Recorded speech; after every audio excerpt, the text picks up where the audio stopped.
Eu quero agradecer demais por vocês estarem aqui, né, num sábado, mas eu tenho certeza que o momento de hoje vai acrescentar bastante para todas nós, né? O que eu sempre falo, assim, eu estou diante de psicólogas, assim como eu, né, com anos de experiência, com toda uma bagagem, mesmo que tenha aqui, né, pessoas que estão há 1 ano, há 2 anos, mas se está aqui é porque são profissionais muito comprometidas. E isso me deixa muito motivada, né? Porque eu acho que vocês viram aí no grupo, né? Quando a gente entrou no grupo, foi muito, foi muito essa ideia de tá faltando um lugar para os profissionais estarem ali, né? Os profissionais, os psicólogos. Opa, deixa eu tirar aqui, senão vai dar eco.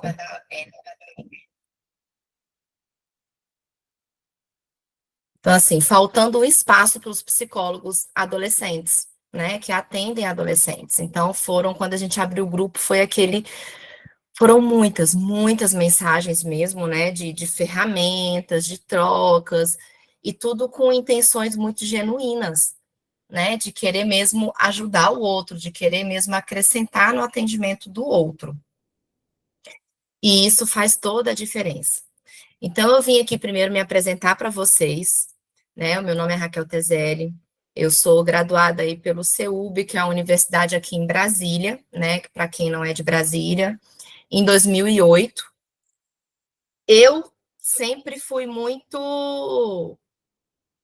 Eu sempre fui muito focada em relação à clínica na psicologia, né? Isso é interessante, inclusive, porque eu me lembro que quando eu resolvi fazer psicologia, foi algo intuitivo, eu pensei, eu vou fazer psicologia, né?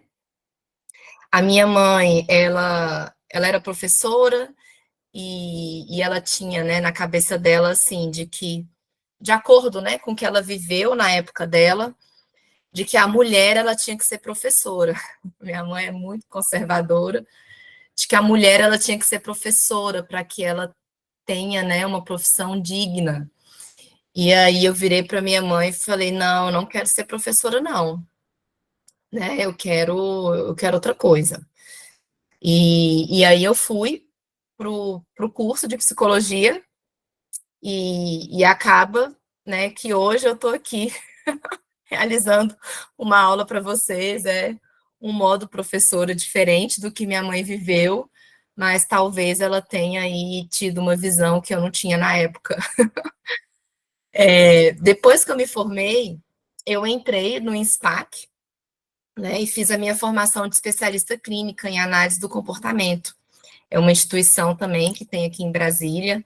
Na época ela estava em crescimento, ela era muito bem dotada, né, bem credenciada. Hoje ela continua também, né? Então foram com professores assim maravilhosos que eu tive. E desde então eu me tornei uma psicóloga clínica, né? Desde que eu me formei na psicologia. No início eu atendi crianças com espectro autista, então eu fiquei os meus primeiros 3 anos, né, nesse atendimento com famílias, dentro da casa das famílias. Antes de eu me formar, eu era acompanhante terapêutica dessas crianças, de ficar na escola, de fazer ali o intermédio entre professora, né, e as crianças, para poder incluir, fazer o processo de inclusão daquela criança com TEA. E aí, depois de uns 3 anos de formada, eu continuei no atendimento, mas eu comecei a me esbarrar em outros interesses. E também eu confesso, né, acho que a gente se entende por aqui, eu me esbarrei também na necessidade financeira. É um tipo de atendimento que o retorno ele é pequeno e começava a chegar contas, né, muitas contas para eu pagar. Então eu acabei ficando aí só com 3 crianças e fui mudando o meu público. E com o tempo, né, quando foi em 2019, eu fui coautora do livro Educando Filhos para a Vida, né, no capítulo de automotivação na adolescência, começou a aparecer para mim um número maior de casos e, né, por uma coincidência infeliz, veio a pandemia, né, no qual esse tema ele ficou muito latente, né? Nós que somos profissionais, a gente acompanhou aí o quanto que os adolescentes eles sofreram muito, né, nos anos de 2020, 2021, principalmente foram para esse tipo de comportamento, né, contra si. Realizei uma pós-graduação em saúde física e mental do adolescente no ano passado. Criei o portal de refúgio adolescente, né, YouTube Psi de Adolescentes. Por quê? Porque eu fui entendendo que eu precisava ter também um lugar no digital, né, que eu precisava ter ali uma casinha no digital, sabe? Eu queria reunir, né, pessoas que tivessem ali interesses como o meu de atender adolescentes e que me achassem por ali. Então, por uma questão mesmo de sensibilidade com as mães, eu fui percebendo, né, as dores ali maternas, criei grupo também de mães de adolescentes. Teve o último, eu, eu realizei dois grupos, né? No primeiro tinha umas 10 mães, no segundo, que foi consequência de uma palestra, eu consegui ali 25 mães, né? Nós fizemos aí alguns encontros, mas pela dinâmica materna mesmo, acabou que não se desenvolveu muito, porque mães, elas são muito sem tempo, elas têm dificuldade de organizar o tempo delas para elas, né? E eu tinha o propósito dessas reuniões em grupos, elas serem voluntárias, gratuitas, no sentido mesmo de tentar, né, presentear essas mães, mostrar para essas mães que elas têm valor, que é importante que elas se organizem, mas elas não tinham tempo também para poder enxergar ali a minha mensagem, né? Então elas acabaram que elas não deram conta, ficaram aí duas mães no final, e foi um processo muito legal que a gente teve com essas duas mães, de muito crescimento. E a gente acabou indo até o fim com essas duas mães, mas também o grupo tinha um tempo de começar e de terminar, né? E nesse momento eu fui escrevendo aí o e-book, que sinceramente eu tenho muito orgulho dele, que é o que fazer quando você não sabe mais o que fazer, né? Então é um e-book que eu pontuo lá as 5 grandes dores maternas de uma mãe na chegada da adolescência, mas as dores pessoais, né, as questões pessoais que elas acabam se deparando nesse momento de vida de seus filhos. E inspirada, né, pela minha trajetória também na clínica, pela minha dificuldade na clínica, eu acabei desenvolvendo também o conteúdo do e-book Borderline na Adolescência, que foi motivado pelo meu TCC, né, da pós-graduação em saúde física e mental do adolescente. Então, são os dois e-books que se encontram, né, hoje da minha autoria e que eu tive muito orgulho de conseguir fazer, né? Eu acho que aqui eu estou diante de profissionais que entendem essa minha fala, o quanto que muitas vezes a gente quer parar para escrever aquilo que a gente sabe, escrever aquilo que a gente é boa, né? Escrever aquilo que é uma dor nossa também, porque a gente está em busca de respostas e a gente não consegue arranjar tempo, a gente não consegue se organizar para tal. Então, eu ter conseguido me organizar, né, para poder fazer, produzir esses conteúdos, né, e eles ficarem ali registrados entre as minhas autorias, eu fiquei muito orgulhosa. São os nossos pequenos passos. Então, essa sou eu aí, Raquel Ruiva. Foi quando eu me formei, né, lá em 2008, e a maneira com que eu me vejo hoje. Então, isso daqui é a minha chamada para vocês, né? Mais uma vez, muito obrigada por vocês estarem aqui comigo. Eu, de fato, reuni vocês pelo meu propósito mesmo, da gente, né, criar aí as nossas redes de apoio de psicólogos de adolescente. porque é difícil encontrar. E é difícil encontrar, né, psicólogos de adolescentes engajados na clínica. Muitas vezes é confundido com atendimento infantil, né, é confundido com infanto-juvenil, que é o pré-adolescente, e quando a gente atende adolescente, a gente sabe que existe a pré-adolescência, e é uma determinada conduta de nós profissionais, e existe a adolescência, que é outra conduta que nós temos, né? Parece pouco, mas esse tempinho aí de uns 10 anos até uns 13, né? Comparada aos seus 14, 15 anos, é um tempinho muito grande, né? Eu falo que na adolescência, 1 ano é muita coisa. 2 anos, então, 3 é outra fase. Então, o que a primeira chamada para vocês, tá? Lembrando que, se vocês tiverem alguma colocação, desativem aí o microfone de vocês e só falem, Raquel, queria falar. Aí eu saio aqui da minha apresentação e eu volto aí para vocês, tá bom? Primeiro, né, eu vou começar aqui para a gente estar conversando sobre a nossa formação de psicólogos. Né? E eu digo nossa porque tem aí pequenas variações de universidades públicas para universidade particular, mas no final das contas, o geral é muito isso aqui que eu pontuei, né, aqui nesses 6 itens.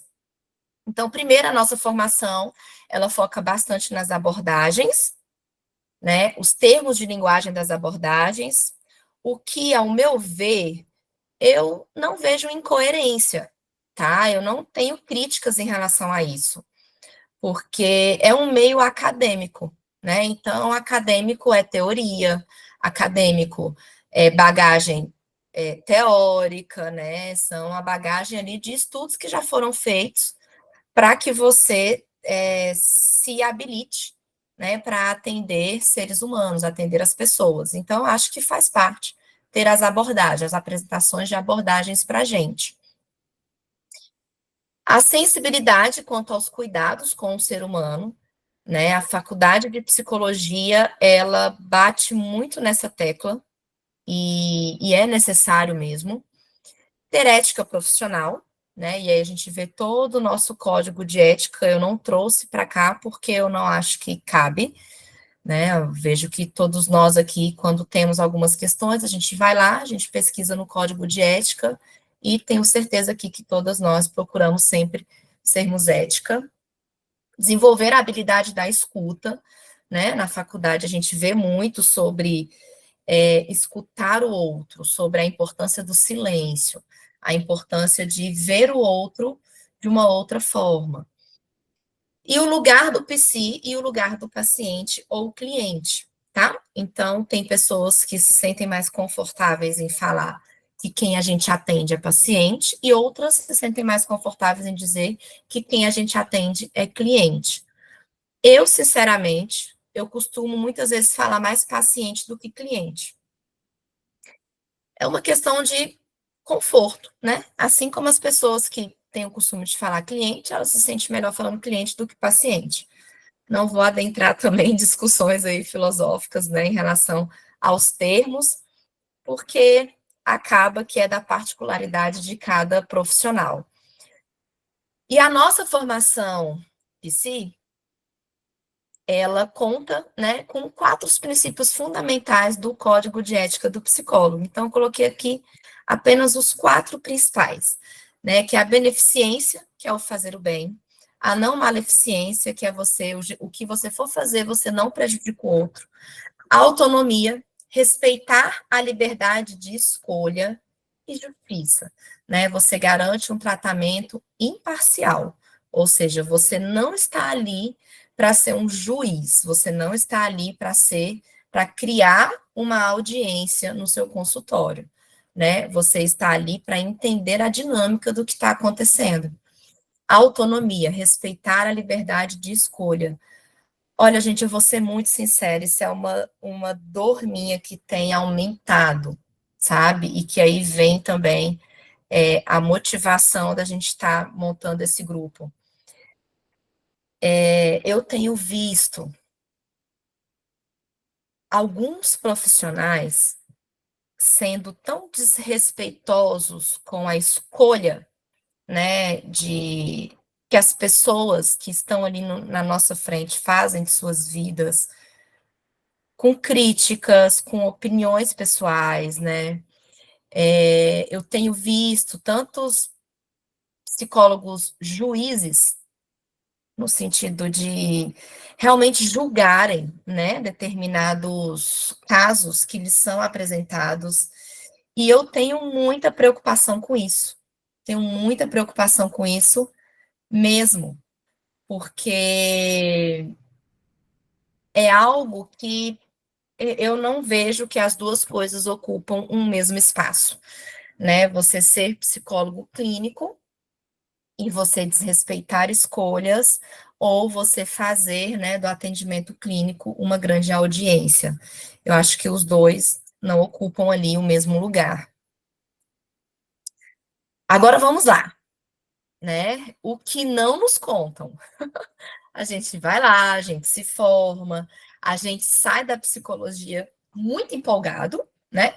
A gente vê, inclusive, colegas que não se conectaram ali com o curso, saírem, desistirem no meio do caminho, porque, de fato, para você se formar em psicologia, você tem que gostar muito, né? É um curso muito, muito específico, né? É um curso muito denso, assim, na sua formação, nos seus conteúdos. Então, acaba que se você se formou é porque você gosta mesmo.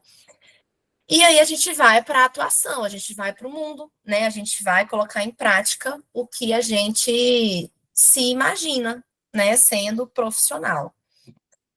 E aí não nos contam que a abordagem não é metodologia. Eu me lembro que nos meus anos iniciais eu falava tanto, né? Não, porque a abordagem é a nossa metodologia. A abordagem é a nossa metodologia, né? A abordagem, ela organiza a nossa linha de raciocínio, certo?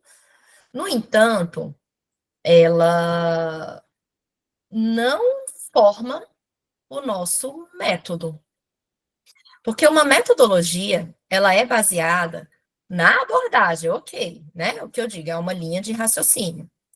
No entanto, é uma soma dessa linha de raciocínio com a técnica e o seu posicionamento profissional. É isso que constitui uma metodologia. E que muitas vezes, né, e que ali no curso de psicologia não é configurado nessa forma. O que também não nos contam, que a nossa história com a adolescência influencia o nosso atendimento com o adolescente. Aí, nesse ponto, deixa eu pegar aqui, eu vou dar só uma paradinha, já já eu volto. Eu vou dar uma paradinha, vou voltar aqui pra gente. E eu quero saber de vocês, quem quiser participar. Qual a relação da sua escolha de ser psicóloga de adolescente com a sua adolescência? Vocês já pararam para pensar sobre isso?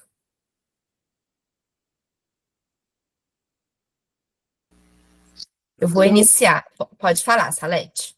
eu já, Raquel, porque às vezes você vai atender, como diz, tudo na nossa atuação prática, você pode se deparar com questões que têm a ver com você, né?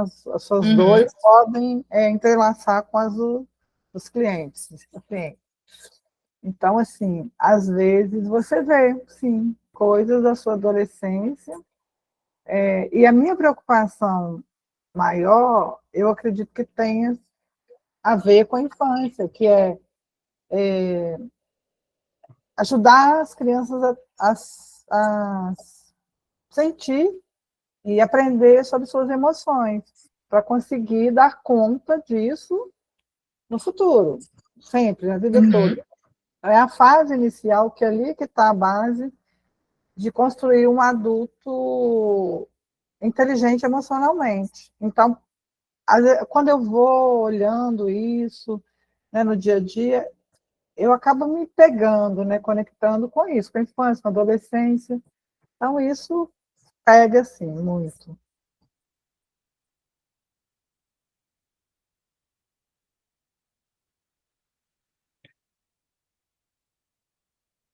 É na minha. Eu não tinha parado para pensar sobre isso até 2015, que foi quando um primo meu, ele virou para mim, ele é muito curioso, ele virou para mim e me perguntou. Ele falou, Raquel, por que que você decidiu atender adolescente, né? E para mim,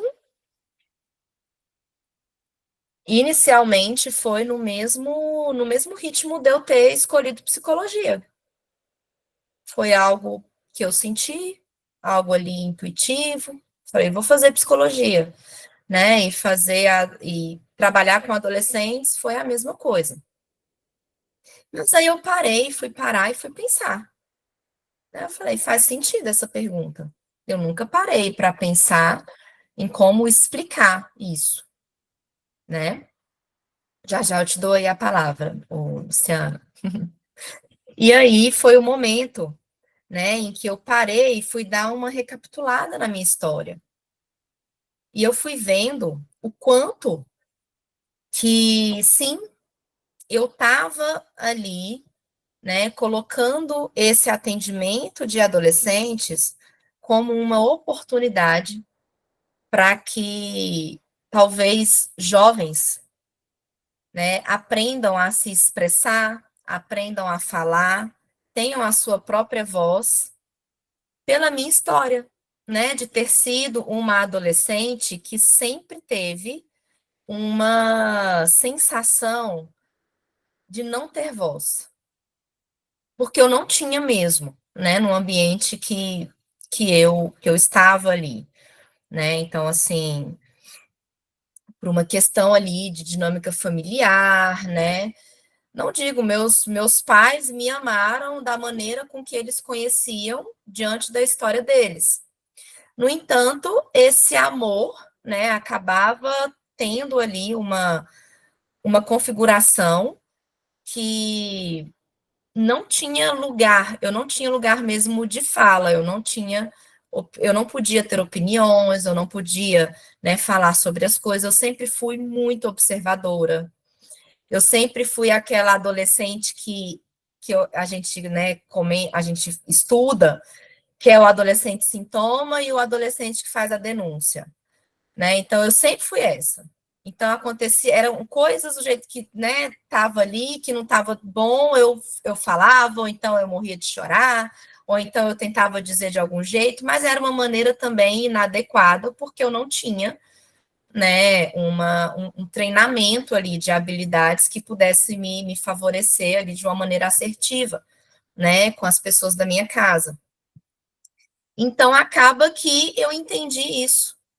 Eu falei, foi isso, né? Eu tive históricos, né, de pensamentos, né, suicida, eu tive históricos de né, tentar em algum momento, um primeiro passo ali, né? Isso que a gente escuta de medicação e tudo mais. E eu vou falar, é a primeira vez que eu digo isso para alguém, né? Eu sempre fiquei muito preocupada em, em como que, por exemplo, poderiam interpretar os meus pais se eu ficasse falando isso em rede social, né? Porque existe todo esse olhar também, né? De que ele tá ali tentando, né? Teve histórico de autolesão, teve histórico de pensamento suicida, teve uma tentativa. Onde que estão esses pais? Né? Então, assim, os meus pais, eles estavam ali, mas ao mesmo tempo não estava. Mas nem viam também, né? Por conta ali de toda a configuração que existia ali na minha casa. E foi bem no momento, né, quando eu digo que nós, psicólogos, a gente vai atuando e a gente, se a gente souber, né, pegar essas nossas atuações e a gente levar também para a separação, né, o que é nosso e o que é do paciente, a gente se cura de muitas formas, né? E aí vem também o momento em que, quando, né, eu escrevi aqui o e-book, né, sobre o que fazer quando você não sabe mais o que fazer das 5 dores da mãe, foi muito, foi muito ali claro para mim de que foi o momento na minha história do rompimento com a minha mãe, né? Foi o momento em que houve um rompimento, né? O que a gente vê ali em consultório, da mãe não conseguir acessar o filho, né? Tá doído por não ser acessado, e aí, quanto maior o distanciamento, né, vai havendo aí uma quebra de vínculo, de conexão, e que pode, né, ter, assim, consequências muito ruins para a relação. Então, acaba que, para mim, né, na época, foi uma constatação muito forte. E aí foi quando eu comecei a ver, então eu tenho que parar e eu tenho que observar mais ainda o que que é meu e o que que é do adolescente, porque eu posso estar misturando, né? Quando ele me fez essa pergunta lá em 2015. Luciana tinha levantado a mão, a Luciana de Mello. Você ainda quer falar, Luciana? Ou eu falei muito e você desistiu? Não, bom dia, meninas. É para Bom dia. contribuir com a sua fala, né? Que eu tive uma iniciação na minha adolescência e juventude em trabalho com crianças e adolescentes no meio religioso. Mas eu jamais imaginava que na minha vida profissional eu iria avançar, né? A gente, pelo menos eu, a gente pensa muito em adulto, né? E aí, na graduação, nos dois estágios finais, que são os de formação, que são aqueles obrigatórios, né? Eu atendi muito criança e adolescente. Então, assim, aquele mosquitinho do bem me picou mesmo, e parece assim que eu fui convidada mesmo a entrar nesse mundo. Eu ainda atendo adulto também, mas assim, o quanto importante foi eu atender crianças no estágio obrigatório e também ter uma iniciação, ainda que muito no senso comum, de estar ali pertinho deles, na igreja, né? Trabalhando na igreja. E hoje eu estou aqui com vocês, participando, assim, quantos saberes. Essa é a minha contribuição, Raquel. Maravilha. Muito obrigada, Luciana. Agora eu vou voltar lá para a gente poder dar continuidade.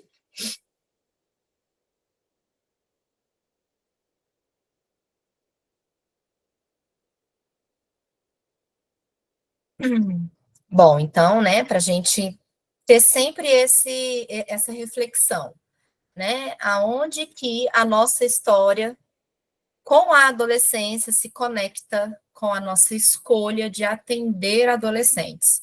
A gente precisa fazer essa reflexão para que a gente não misture as coisas, né, e acabe prejudicando ali o atendimento com o adolescente no sentido de alimentar demais as emoções dele, né? Porque quando a gente mistura a nossa história com o atendimento de adolescente, a gente pode acabar colocando mais fogo ali naquela fogueira, né? Então é importante a gente ter isso muito claro para que a gente saiba o momento de acolher, o momento de estar junto e o momento, né, de questioná-lo. Mas será que é nessa proporção toda? né? Então, isso é muito importante para a gente que atende adolescentes. O que vivemos e muitas vezes não percebemos, né? Mesmo após anos de atendimento clínico, tá, gente? Eu tenho 17 anos de atendimento clínico. Como diz a colega, eu também atendo adultos, né? Atendo adolescentes e adultos. No entanto, o olhar aqui de adolescente, de atendimento para adolescentes, né, ainda acontece em determinadas fases da vida, né?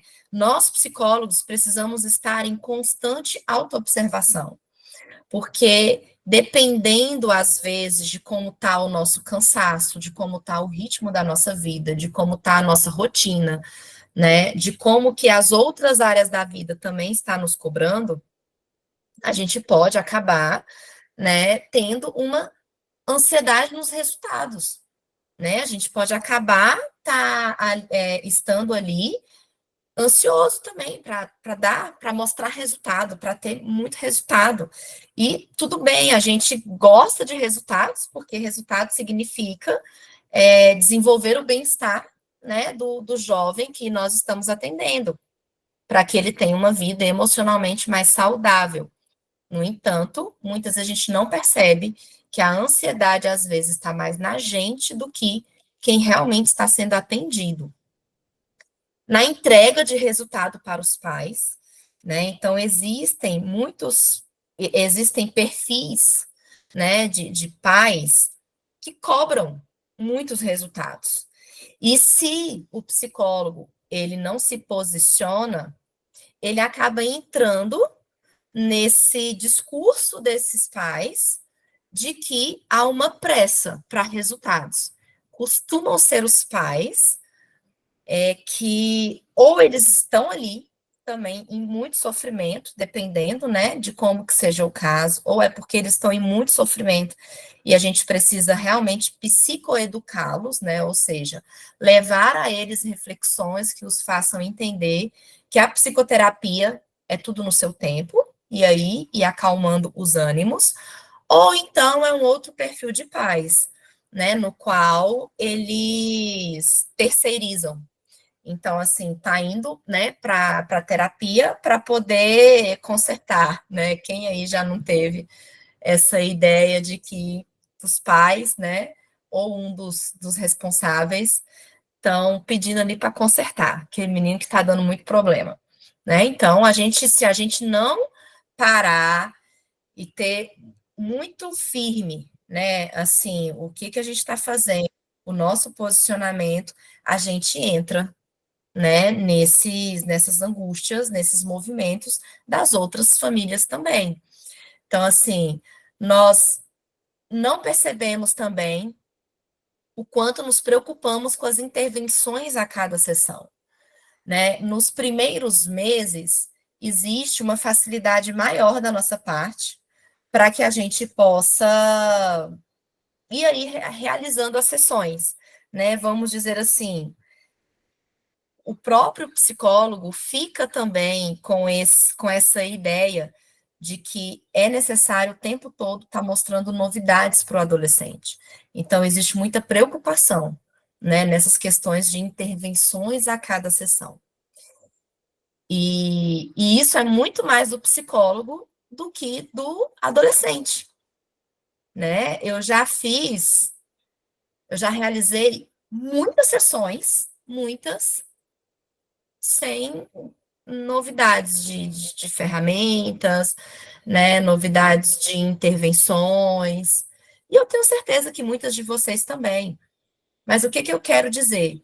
Né? Eu quero dizer que é bem essa questão que eu falei no início. Às vezes, dependendo da maneira que está, a fase de vida do psicólogo, o momento que ele está, o que ele está passando, ele pode se perder e acabar se confundindo aí em relação à sua postura dentro da clínica. Outra coisa que vivemos e muitas vezes não percebemos é a questão da identificação, né? Inclusive, gente, esse livro já teve em PDF já lá no grupo, né? Eu não sei se tá no Drive, tá, gente? Porque eu não tenho habilidade para aquele Drive. Eu acho que vocês viram, né, no dia. Então, teve a colega aí maravilhosa que nos ajudou. Acho que foram duas, né? Que, nossa, que ajudou demais, colocou as coisas lá no Drive pra gente. Adoro, gente. É isso, é a gente ir distribuindo aí as habilidades que cada um tem. Mas esse livro aqui, ó, ele não tem igual, tá? Para quem trabalha hoje com os adolescentes, ele não tem igual. E quando a gente vai falar sobre identificação, tem até, por exemplo, na página 180, né? Algo que eu vejo, né? Eu estou vendo aqui, a grande maioria são mulheres, né? Que estão aqui comigo. Eu não sei se tem algum homem, né? Se tiver, pode falar aí agora, por favor. Aí. Estamos aqui presentes também. Ótimo, tem os homens Sim, eu também. também estou presente. Né? Então, nesse livro, na página. Raquel, qual o nome do livro? Vocês estão vendo aqui? A geração Não dá para ver. Não dá para ver? ansiosa. Não, tá aqui, muito pequenininho. Tá muito pequenininho. É a geração ansiosa. Deixa eu vir para cá de novo. Que aí eu mostro para você esse aqui, ó.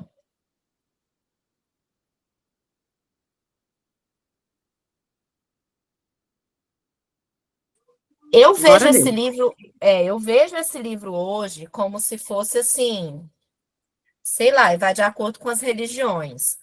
O Evangelho, o Alcorão, a Bíblia, enfim, né, de quem atende adolescentes hoje, sabe? Ele consegue pontuar ali todas as questões, né, que têm surgido de uma maneira muito atualizada. E quando eu falo sobre a identificação, principalmente, porque na página, por exemplo, 180, né, é algo que eu vejo muitas vezes com a psicóloga mulher, né? Por isso que eu perguntei aqui dos homens, mas muito obrigada, meninos. Estou muito lisonjeada de vocês estarem aqui. Na Tem página mais um homem aqui 180. também, tá? Oi? Tem mais um homem aqui também, é bem longe de vocês, o Roraima. Bom dia. Eita! Bom dia, muito bom, Francisco e Marcos. Hélio, muito bom, sejam muito bem-vindos.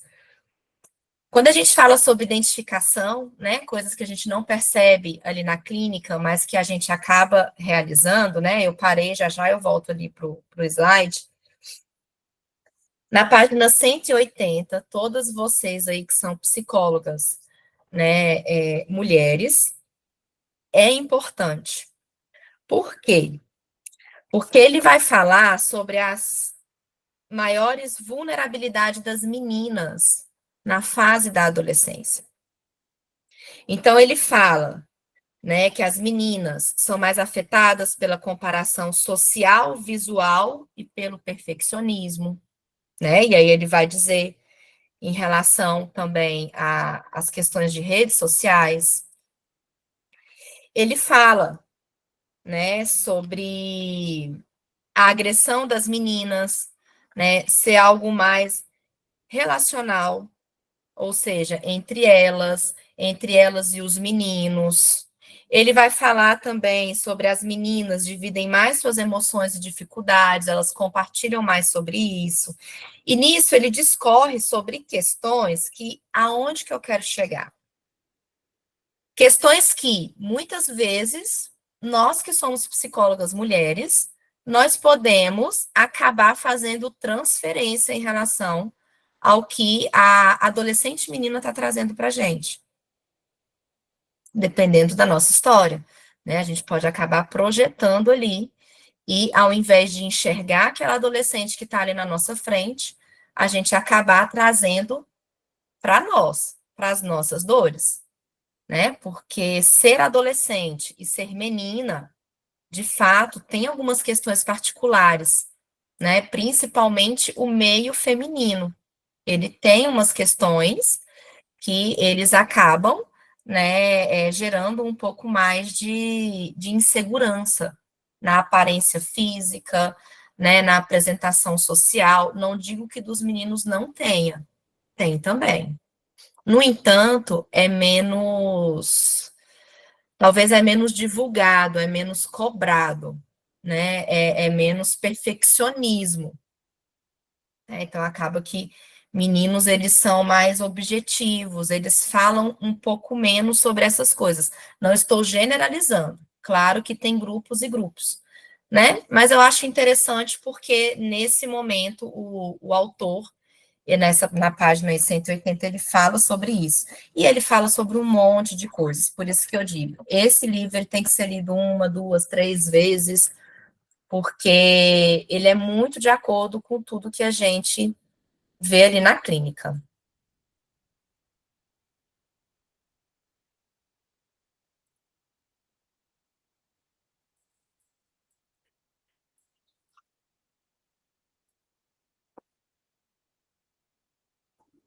Aqui, eu quero Assim, apenas que a gente pense no nosso sentimento de impotência, tá? Que está de acordo com aquilo que a gente recebe na clínica, com aquilo que a gente sente, e muitas vezes a gente não percebe, ou então muitas vezes a gente percebe e dói, porque a gente entende que tem determinadas questões, determinadas configurações familiares, determinados comportamentos e hábitos que a gente praticamente não tem o que fazer.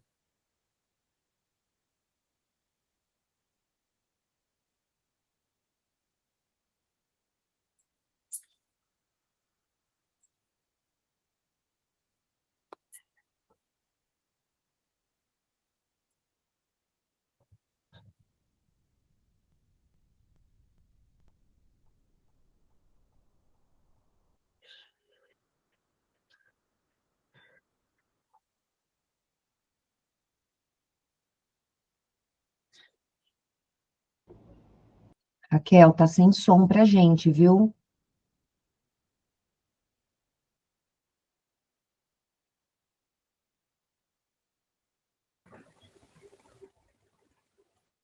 Raquel, Oi, tá sem som pra gente, tá? tá sem som para vocês? Sim. Poxa vida, peraí. Eu vou passar para vocês, tá? Depois o vídeo lá no grupo, porque o que que eu vejo, né? Eu vejo que um dos grandes fatores que eu passo ali no consultório, né, e de acordo com supervisões que eu realizo, tem dado um grande sentimento de impotência, é o nosso amigo vape, né? Vape, pod. Então, assim, eles começam muito sorrateiro o uso, né? Vai sendo uma coisa muito social, uma coisa muito devagarzinha, e que depois vai acabando, né, tornando-se aí um vício, e que, de fato, é muito difícil para as famílias conterem isso, né? É muito difícil para as famílias terem um certo controle sobre isso quando eles já experimentam. Tem como a gente fazer algumas coisas, mas tem casos que realmente fica muito complicado, né? Quando acaba ultrapassando aí a rede de apoio com a família. Então, esse vídeo, ele é bom, eu já usei com alguns adolescentes, no sentido de, aí eu pego depois pesquisas atuais em relação ao uso do vape, e o quanto que está começando a surgir casos, né, de jovens já com problemas aí na laringe, né, jovens já com problema na boca, e que nesse vídeo, olha a idade que eles estão, né, e como que você vai chegar, então, nessa idade, se, por exemplo, você continuando com esse vício, já tem uma possibilidade de você estar como esse estudo aqui mais recente, que tá acontecendo, como que vai ser você quando tiver a idade do cara desse vídeo, né? Então, são progressões que eu gosto de fazer, porque eu vejo que gera um certo impacto e reflexão, né? Para que eles possam ali estar pensando muito bem sobre o assunto, né? Sobre o que eles mesmos ali estão fazendo de suas vidas.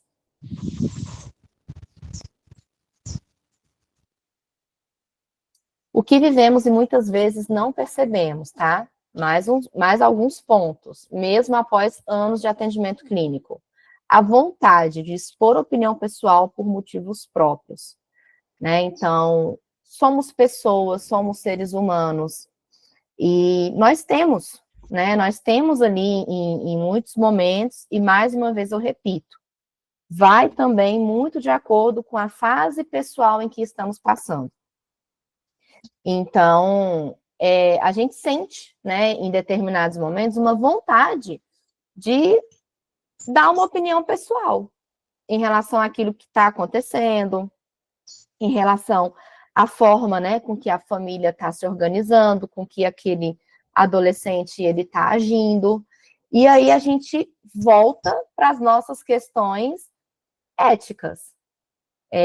É da funcionalidade daquela família? Você está olhando para a família, para o jeito que eles se organizam? Ou você está olhando para o jeito que você, enquanto pessoa, e enquanto a sua família, se organiza? Né? Então, é o tempo inteiro a gente prestar atenção nisso, porque é muito fácil da gente ultrapassar essas barreiras. Sentimento de inquietação e incômodo na presença de um adolescente específico. Raquel, Né? Oi. Raquel, você está compartilhando tela ou não? Tô. Para a gente não tá. Eu acho Uai. que você está com a tua tela aberta, mas ela acho que quando você caiu, derrubou. Deixa eu pegar aqui. Aí, nesse momento, se você tiver um botãozinho lá para com som, Aqui, pronto. Certo? certinho agora. Agora Agora foi, né? apareceu para nós, tá?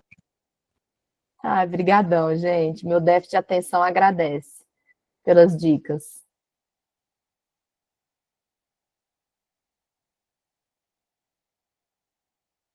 Aqui, pronto.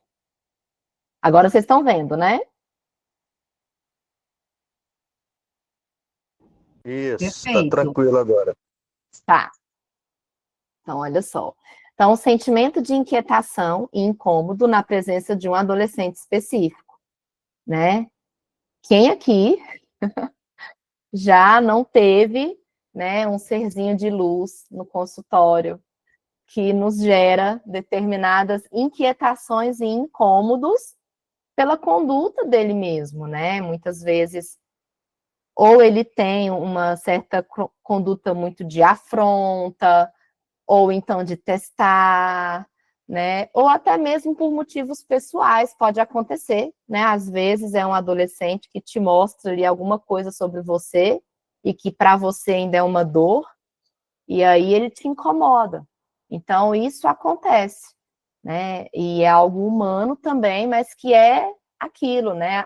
Eu vejo assim, a nossa profissão nos dá muito trabalho psicológico, não apenas na questão de atuação clínica, mas justamente dessa separação do que é nosso e do que é do nosso paciente, né? Então, a gente tem que estar constantemente ali nessa reflexão. E pensamentos julgadouros na dinâmica de algumas famílias, né? Quantas vezes não nos irritamos, né? Ficamos bravos, temos aí alguma supervisão com outro psicólogo, ou então uma conversa com o psicólogo confidente, ou até mesmo, né, com parceiro ou parceira sua, né, seu marido, sua esposa, no sentido de, atendi uma família hoje que, nossa, tô acabada aqui, tô sem energia, mas também aquele pessoal ali também não vê as coisas, parece que não quer aprender, né? Esse é um tipo de julgamento.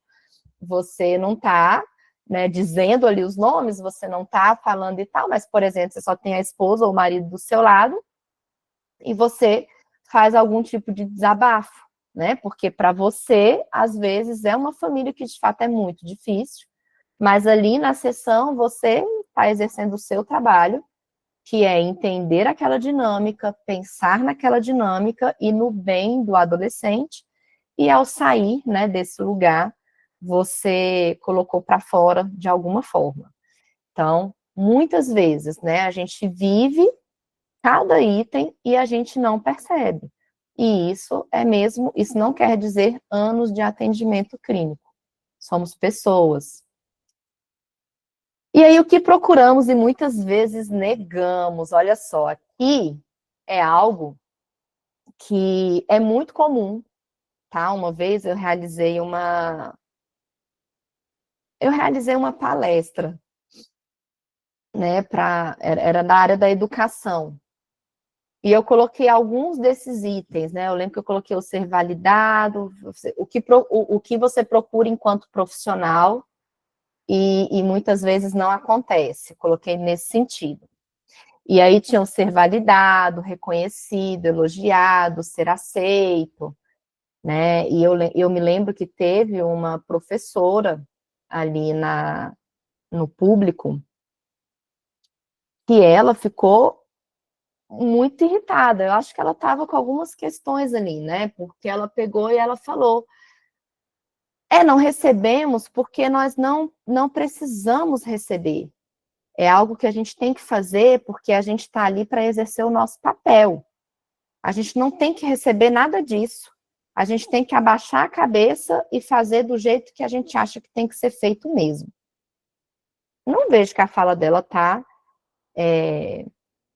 distante da realidade, do senso, né, de responsabilidade do papel dela. Mas eu me lembro que ela falou, assim, com muita dor, sabe?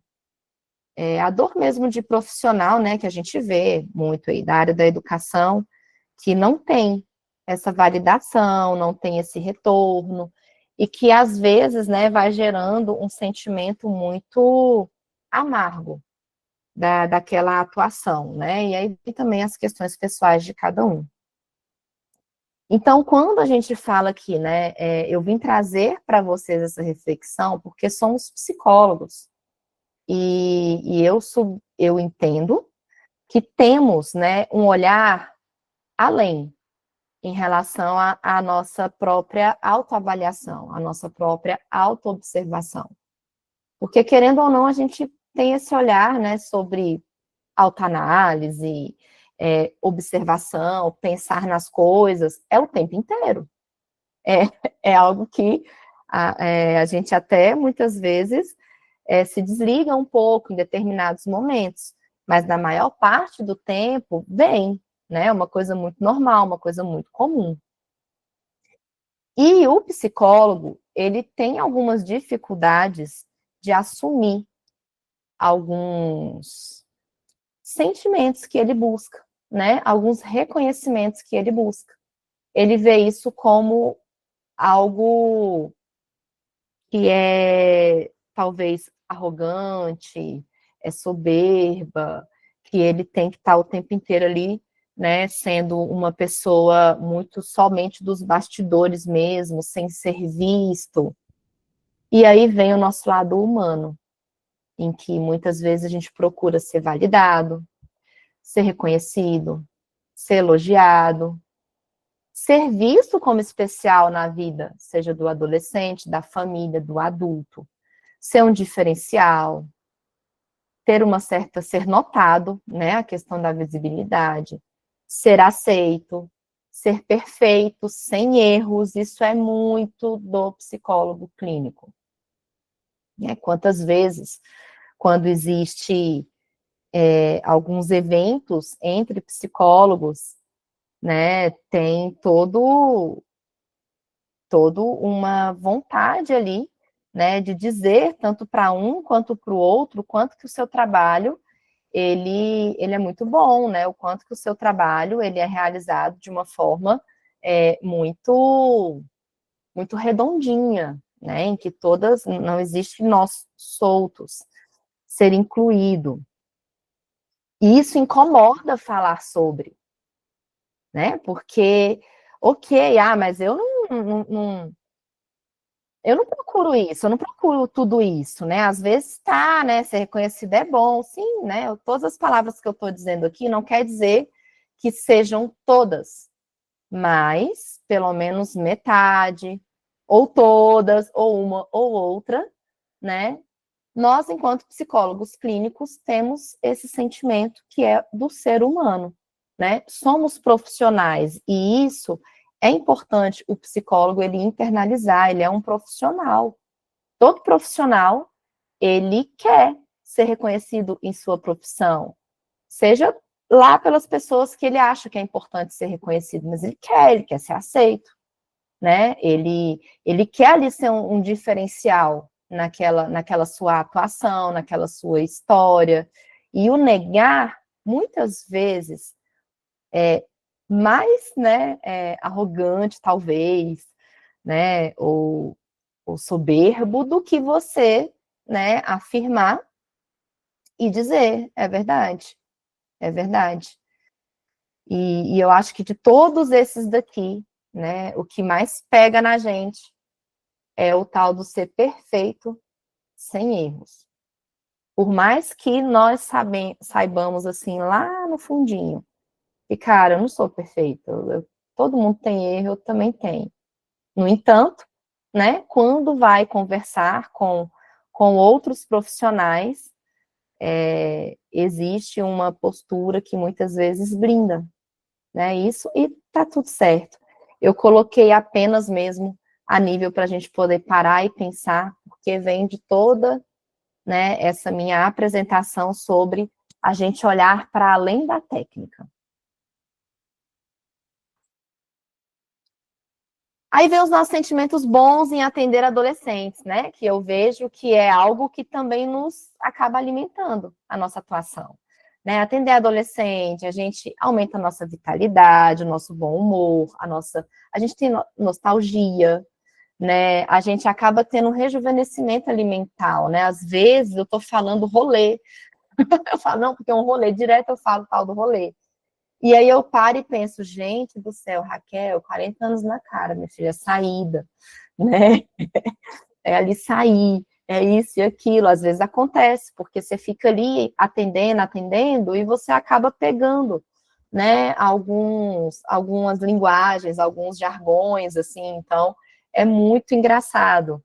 Então, a resiliência, a compaixão, né, a conexão, a empatia, a alegria de estar ali com eles. Então, existem aí os sentimentos que nos são proporcionados, que acaba alimentando a nossa vontade em estar com os adolescentes. E é o que eu desejo também, além daqueles sentimentos bons, né? Eu desejo para vocês segurança, preparo, amadurecimento, tranquilidade, direcionamento. E aí, né, é a clareza de uma metodologia própria para saber a estrada percorrida. Então, assim, nós temos uma formação onde nos dá aí muitas pontas soltas para que a gente possa atuar enquanto psicólogos.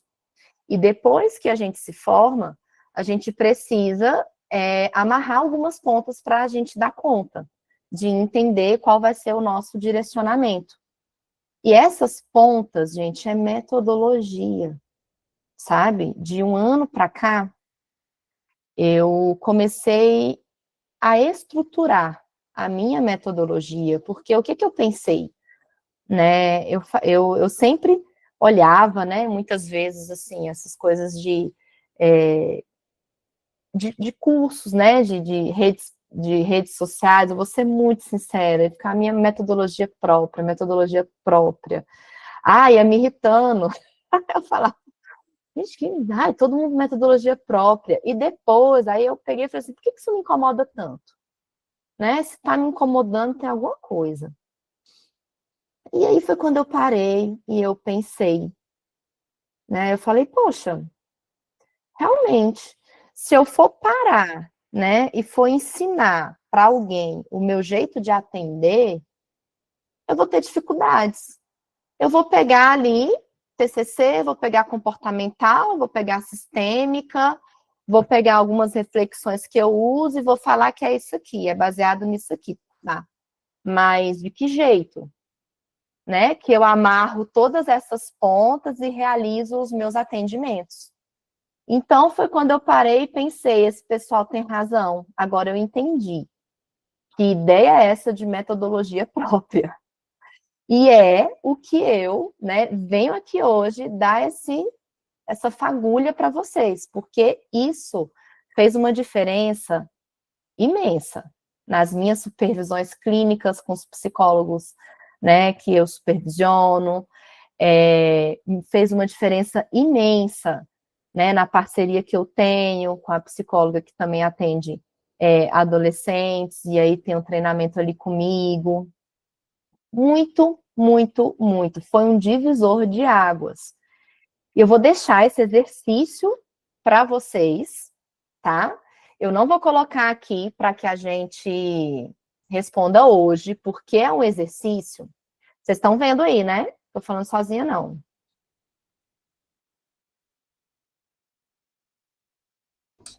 Estamos. vendo, sim. Tá ótimo. Isso, ótimo.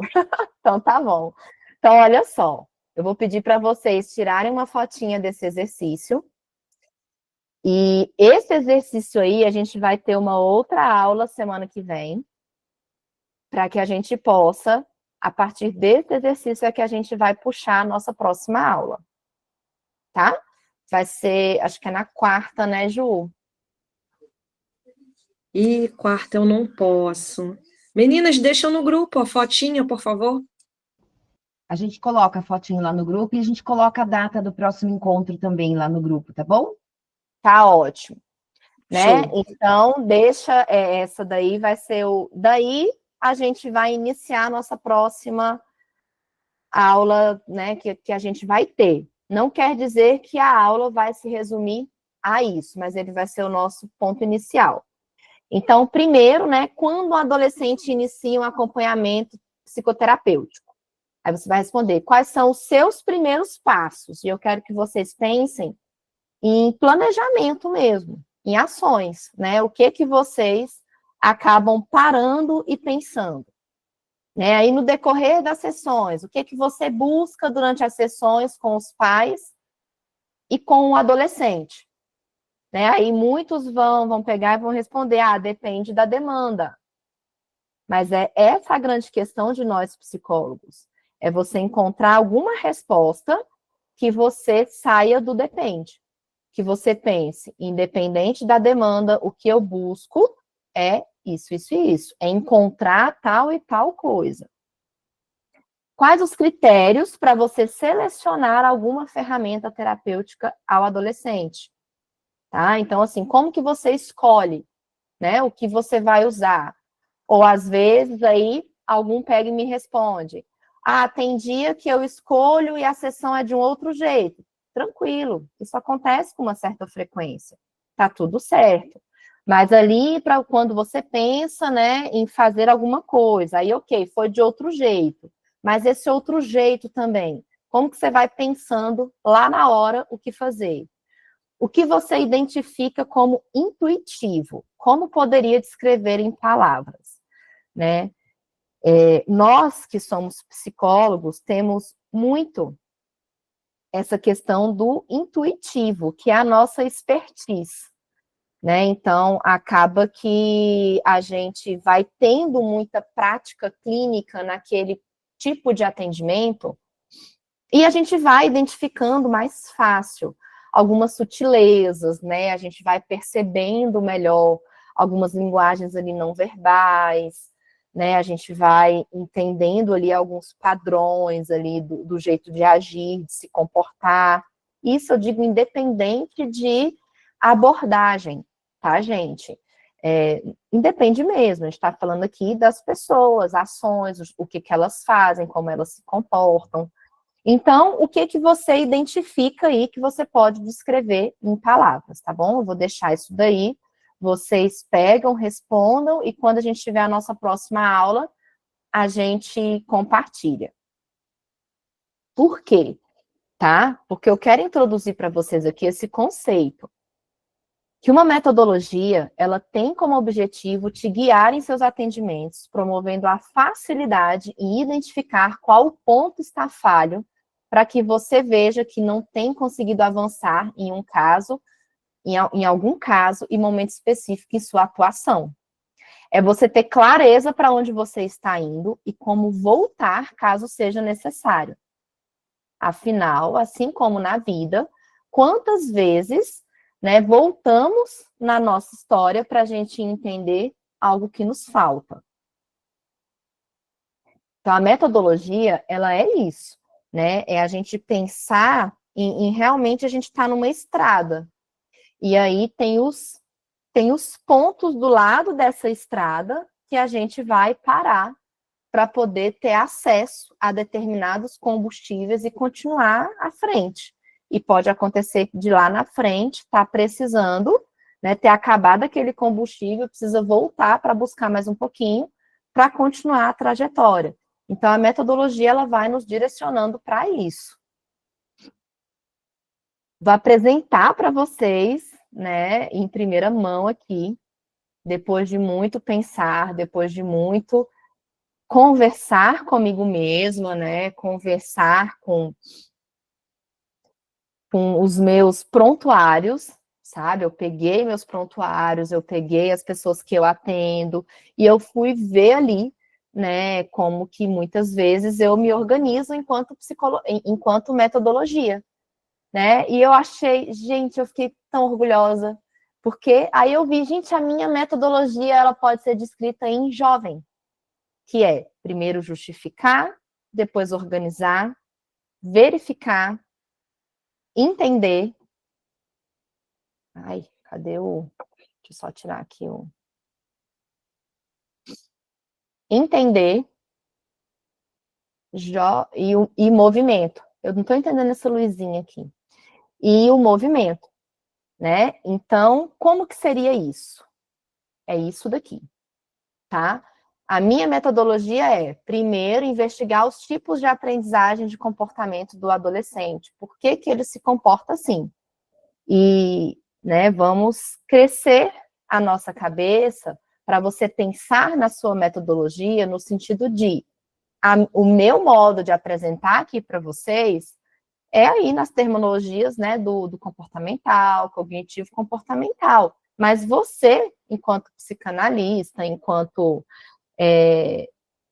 do psicodrama, enquanto Gestalt, enquanto Jung, você consegue muito bem, né, ler aqui os meus passos e converter para a maneira que você traduz, né, na linguagem aí da sua abordagem, talvez, que você tenha mais afinidade. Então, primeiro, investigar esses tipos de comportamento, ou seja, por que ele se comporta assim, que é o justificar, né? O segundo, investigar as crenças do adolescente, ou seja, o cognitivo, por que ele pensa assim, que é o organizar. Então, primeiro justifica, depois organiza. O V, identificar a melhor linguagem para as intervenções com o adolescente, ou seja, como que ele se comunica? Qual é a melhor forma de eu me comunicar? Ele é introspecto, ele é extrovertido, é uma linguagem mais direta, mais indireta, um misto dos dois. Então, pegar e verificar como será passada essa mensagem, né? O E, que é o quarto passo, entender que as análises funcionais são as chamadas para a mudança de sentido nas posturas e ações, ou seja, como fazê-lo se sensibilizar para a mudança? Ok, você foi lá, você justificou, você organizou, você verificou a linguagem, ou seja, você já tem ali um cenário de como que o jovem é. Então, agora, eu vou pensar o quê? Como que eu vou aqui intervir para que eu vá preparando esse jovem para determinadas mudanças? E o quinto passo, que é o M, que é movimento. Então, assim, oferecer sugestões para mudanças de comportamentos e sentimentos. Quais sugestões em ações promoverá e incentivará essas mudanças, né? O movimento, ele é algo que as anteriores têm que estar muito bem interligadas, né? Algo que eu vejo muito é oferecer, né, jeitos de fazer ou alguns exercícios, alguns conselhos, algumas orientações a adolescentes que ele não está preparado ainda para isso. E aí você apenas queima a carta, né? Porque aí depois, para você oferecer essa mesma coisa, ele vai dar descrédito, Porque ele vai pensar o quê? Não deu certo da outra vez, por que vai dar certo agora? Então, para você oferecer, né, sugestões em ações, precisa estruturar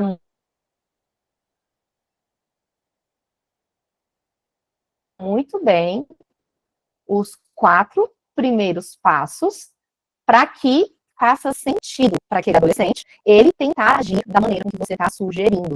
Então, assim, vejam que quando você pensa em uma metodologia, quando você estrutura um tipo de metodologia, você tem clareza como que vai ser a estruturação dos seus atendimentos. A sua metodologia, né, ela seria baseada em quais princípios ou palavras-chave? Por conta do nosso tempo, a gente não vai conseguir ter esse momento de trocas. Mas deixa aí também que isso daí ele vai muito de encontro com aquelas perguntas que a gente vai retomar aí na nossa segunda aula, e aí a gente vai ter o nosso momento de troca. Às vezes é até melhor não ter agora, porque eu vou falar uma coisa para vocês.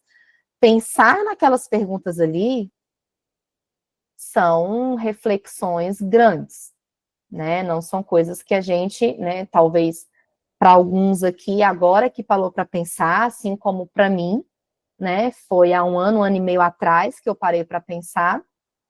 Então, é algo que gera, né, muitas reflexões. E o que eu penso? Tá? Eu penso aqui, gente, que somos profissionais, sabe? A psicologia tem profissionais que o tempo inteiro tá buscando excelência nos seus atendimentos, no seu trabalho, né? O tempo todo a gente fica pensando isso sem querer, né? Eu até brinco, assim, eu aprendi depois de, acho que uns 5 anos, né, depois de clínica, eu aprendi que o silêncio muitas vezes era necessário nas minhas rodas sociais. A gente sai, né, muito disparando quando a gente é formado na psicologia, a gente sai assim com sangue no olho, né, vai para os lugares e, porque isso é tal, isso é tal, isso é tal, olhando diagnósticos e várias análises e tudo mais, até que a gente entende que a gente tem que parar de ficar assim, porque senão a gente fica insuportável. E aí a gente percebe que, então, né, vamos voltar aqui para uma maneira também, não precisa ser desagradável com as pessoas. E a questão é que com o tempo, né, principalmente o profissional da clínica, é entender o quê?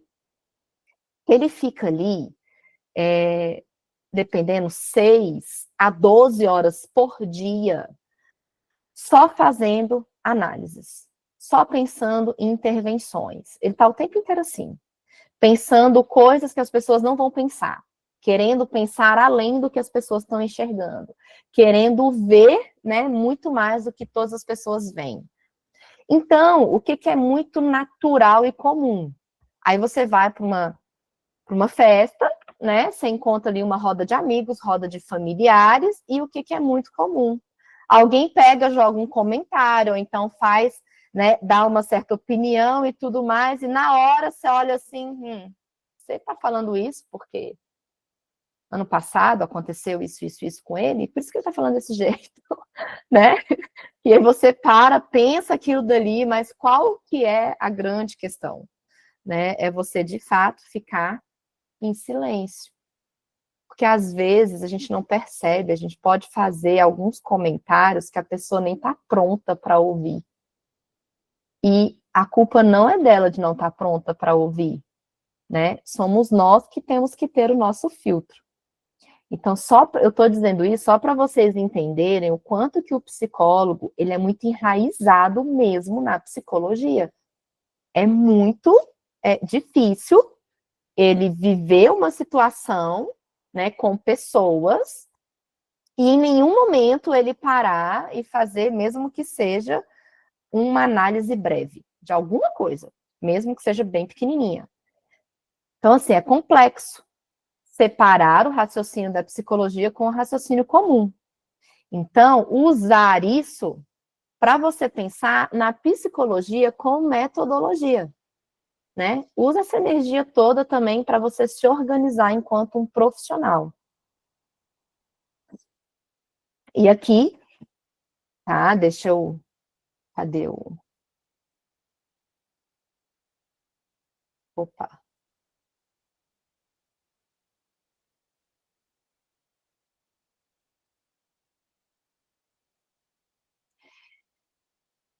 E aqui eu volto, né, para a gente poder... Ah, deixa eu colocar aqui, né, os meus... Não, terminou a apresentação. Então, assim, pessoal, a grande... Depois eu coloco lá no grupo dos meus contatos, mas para a gente não estender tanto, né, eu sei que hoje é um sábado, alguns ainda têm atendimento por hoje para realizar, então, né, a minha grande intenção aqui hoje foi provocar em vocês mesmo, né, alguns desconfortos necessários para o crescimento profissional de cada um, algumas reflexões importantes para que cada um que está aqui entenda o seu lugar na profissão, o seu posicionamento. Tá? O psicólogo, ele tem, muitas vezes, por conta dele entender, né, que o lugar dele é ali nos bastidores, com sua família, com sua atuação, mas ele generaliza de que ele quer ser aceito, ele quer ser reconhecido pelos outros, mas e o seu próprio posicionamento, né? O seu próprio reconhecimento, o seu próprio ser aceito, né? De que maneira você vai se aceitar enquanto profissional. E para isso, né, uma forma que leva muitos a ajudarem a crescer nesse sentido é a provocação que eu fiz a vocês, né, de cada um por aí buscar uma metodologia própria. Qual que é a sua metodologia própria? Né, eu acho que todos aqui têm uma bagagem suficiente para poder parar e para poder pensar sobre o assunto. Né? É claro, eu coloquei ele para vocês o passo a passo da minha, de uma maneira, né, enfim, para exemplificar para vocês, mas dentro daquele passo a passo, tem vários outros mapas mentais, né, que eu vou puxando, que eu vou colocando. Então, assim, eu também, né, me predisponho aí, quando a gente estiver juntos, conversando, é claro, compartilho, né, dessa minha linha de raciocínio também, e espero que a gente possa continuar aqui caminhando juntos, né, daqui para frente, e semana que vem a gente se encontra de novo, tá? Eu acredito que a gente vai conseguir deixar aqui essa aula gravada, é porque, gente, quando a gente fala sobre tecnologia, nada é garantido, né? Então, a gente consegue garantir, assim, que, olha, vai ser gravado, né? Quase que depois. Somos pessoas, assim, né? Em crescimento, e eu em crescimento aqui também, né? No digital. Então, vocês viram que as minhas habilidades, elas são básicas e, às vezes, não dá certo também. Junto com o meu... Gente, eu tenho um déficit de atenção que é terrível. Eu estava conversando sobre isso ontem com um jovenzinho lá, a gente estava dando até risada. Mas é muito engraçado. Então, eu tenho também toda, né, a minha metodologia ali para eu estudar e ler as coisas, né? Porque quem tem déficit de atenção precisa disso para poder, enfim, né, crescer em conteúdo e conhecimento na vida, mas às vezes nos falha. Então, queria agradecer. Alguém tem alguma coisa para colocar? Uns 5 minutinhos aí para a gente poder falar alguma coisa. E aí a gente vai se despedir. Tenho um agradecimento de ter passado esse sábado aqui com vocês. Foram aprendizados bons. Quarta-feira eu não vou estar, mas tomara que fique gravado. Vou fazer questão de assistir. E só que recruta, estou adorando. Parabéns, obrigada. Um abração para vocês, viu? Excelente sábado. Vou abrir aqui o grupo, tá bom? Se vocês quiserem falar lá um pouquinho sobre como foi hoje, fiquem muito à vontade, e sugestões para a próxima também. Um abração, até mais.